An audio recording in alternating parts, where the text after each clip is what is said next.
Alright guys, we are reading chapter 3, and we're continuing off of page 24. But the boy laughed and said pleasantly, "Don't mind me, stay if you'd like. Shan't I disturb you? But a bit. I only came here because I don't know many people. So did I. Don't go away, please, unless you'd rather." A boy sat down again and looked at his boots, till Joe said, trying to be polite and ease, "I think I've had the pleasure of seeing you before. You lived near us, don't you, next door?" And he looked up and laughed. Outright, for Joe's prime matter was rather funny when he remembered how they had chatted when he brought the cat home.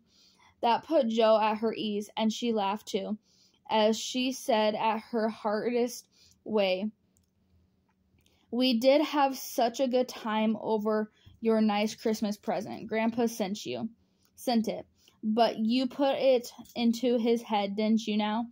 "How is your cat, Miss March?" asked the boy, trying to look sober while his back eyes shone with fun. "Nicely, thank you, Mr. Lawrence, but I ain't Miss March. I'm only Joe." "I'm not Mr. Lawrence. I'm only Laurie." "Don't you like to dance, Miss Joe?" asked Laurie. "I like it well enough if there are plenty of room in the place like this. I'm sure to upset something, tread on people's toes, or do something dreadful. So I keep out of mischief and let Meg do the pretty. Don't you dance?" "Sometimes, you see, I've been abroad a good many years and haven't been about enough yet and know how to do things here." "Abroad," carried Joe. "Oh, tell me about it." Joe's eager questions soon set him going, and told her now he had been at school at Vevey, where the boys had to fleet the boats on the lake for holiday fun, when walking trips around Switzerland with their teachers. "Don't I wish I'd be there?" cried Joe. "Did you go to Paris?" "We spent last winter there." "Can you talk French?" "We were not allowed to speak anything else at Vevey." Do you say some? I can read it, but you can't pronounce." "Quel nom quinte de smole en les pantoufles jolies," said Laurie good-naturedly. "How nice. Do you do it? Let me see. You said, who is the young lady in the pretty slippers?" "Oh, Melissa Listo." "It's my sister Margaret, and you knew it was. Do you think she is pretty?" "Yes, she makes me think of German girls. She looks so fresh and quiet and dances like a lady." Joe quite glowed with pleasure at the boyish praise of her sister. Laurie's bashfulness soon wore for Joe's gentlemanly demeanor, amused to set him at his ease, and Joe was her merry self again because her dress was forgotten and nobody lifted her eyebrows at her. She liked that Lawrence boy better than ever, and took several good looks at him so that she might describe him to the girls. "I suppose you are going to college soon. I see you are pegging away at your books." "No, I mean studying hard." And Joe blushed, and the dreadful pegging which had escaped her.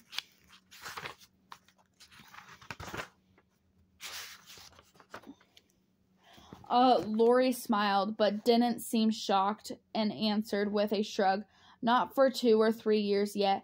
I won't go before 17 anyway. How I wish I was going to college. You don't look as if if you liked it.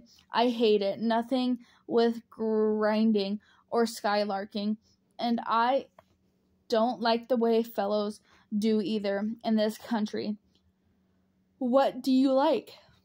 "To live in Italy, and to enjoy myself on my own way."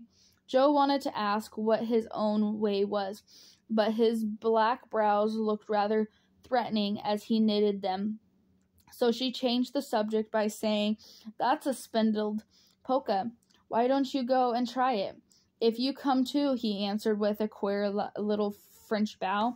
I can't, for I told Meg I wouldn't, because there Joe stopped and looked undecidedly whether to tell or to laugh. Because what? Said Laurie curiously. You won't tell. Never. Well, I have a bad trick of standing before the fire, and so I burned my frocks and scored this one. And though it's nicely minted, it showed that Meg told me to keep still, so no one would see it. You may laugh if you want to. But Laurie didn't laugh. He only looked down a minute, and the expression on his face puzzled Joe when he said very gentle, Never mind that. I'll tell you how we can manage there's a long hall out there, and we can dance gradually, and no one will see us. Please come.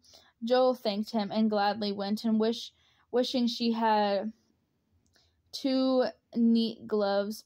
When she saw the nice pearl-colored ones her partner put on, the hall was empty, and they had a grand polka, for Laurie danced well.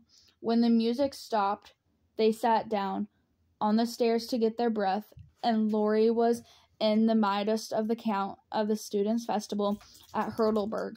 When Meg appeared in search of her sister, she beckoned, and Joe followed her into the side room, where she found her on the sofa holding her foot and looking pale. I've sprained my ankle. That stupid high heel turned and gave me a horrid wrench. It aches so I can hardly stand. I knew you hurted your feet with those silly things. I'm sorry.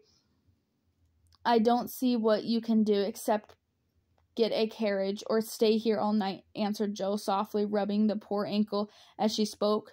I can't have a carriage without its costing ever so much. I dare say I can't get one at all, for most people come in their own. It's a long way to stable, and no one to send. I'll go. No, indeed, that's past 10, and dark as Egypt. I can't stop here, for the house is full. Sally has some girls standing with her. I'll rest till Hannah comes, and then do the best I can. I'll ask Laurie. He will go, said Joe. Mercy, no, don't ask or tell anyone. Get my rubbers and put these slippers with our things. I can't dance any more. But as soon as supper is over, watch for Hannah and tell me the minute she comes. They're going out to supper now. I'll stay with you. I'd rather. No, dear, run along and bring me some coffee. I'm so tired I can't stir. So Meg reclined with the rubbers well hidden, and Joe went blubbering away to the dining room, which she found after going to the china closet and opening the door of the room where old Mr. Gardiner was taking a little private refreshment, making a dive at the table. She secured the coffee, which she immediately spilt, thereby making the front of her dress as bad as the back. Can I help you? Said the friendly voice, and there was Laurie, with a full cup in one hand and a plate of ice in the other. I was trying to get something for Meg, who was very tired, and someone shook me. And here I am in the nice state, answered Joe. Too bad. I was looking for someone to give this to. May I take it to your sister? Oh, thank you. I'll show you where she is. Joe led the way, and Laurie drew up a little table, brought a second installment of coffee and ice for Joe. Was so obligating that Meg pronounced him a nice boy. They had a merry time over the bonbons and motos. Were in the midst of the quiet game of buzz, where 2 or 3 other young people who had strayed in. When Hannah appeared, Meg forgot her foot and rose so quickly that she forced to catch hold of Joe with an exclamation of pain. Hush, Don't say anything, she whispered, adding a lot. It's nothing. I turned my foot a little, that's all, and limped upstairs and put her things on. Hannah scolded, Meg cried, and Jo was on her wits' end, till she decided to take things into her own hands. Slipping out, she ran down and was looking around for help, when Laurie came up and offered his grandfather's carriage. It's so early, you can't mean to go yet, began Jo, looking relieved. I always go early, I do truly. Please let me take you home. It's all on my way, you know, and it rains, they say. That settled it, and telling him of Meg's mishap, Jo gratefully accepted and rushed up to bring down the rest of the party. Hannah hated rain as much as a cat does. She made no trouble, and they rolled away in luxurious carriage, feeling very festival and elegant. Laurie went on the box so Meg could keep her foot up, and the girls talked over their party in freedom. I had a capital time, did you? Asked Jo, rumbling up her hair. Yes, till I hurt myself. Sally's friend, Annie Moffat, took a fancy to me and asked me to come and spend the week with her when Sally does. She is going in spring when the opera comes, and it will be perfectly splendid if Mother only lets me go, answered Meg, cheering up at the thought. Jo told her adventures, and by the time she had finished, they were at home. With many thanks, they said good night and crept in, hoping to disturb no one. But the instant their door creaked, 2 little nightcaps popped up, and the 2 sleepy voices cried out, "Tell us about the party." With what Meg called a great with the matters, Jo had saved some bonbons for the little girls, and they soon subsided after hearing the most thrilling event of the evening. I declare it really seems like being a fine young lady to come home from my party in a carriage and sit in my dressing gown with a maid to wait on me, said Meg, as Jo bound up her foot and brushed her hair. I don't believe young ladies enjoy themselves a bit more than we do, in spite of our burnt hair, old gowns, 1 glove apiece, and tight slippers that sprain on your ankle when we are silly enough to wear them.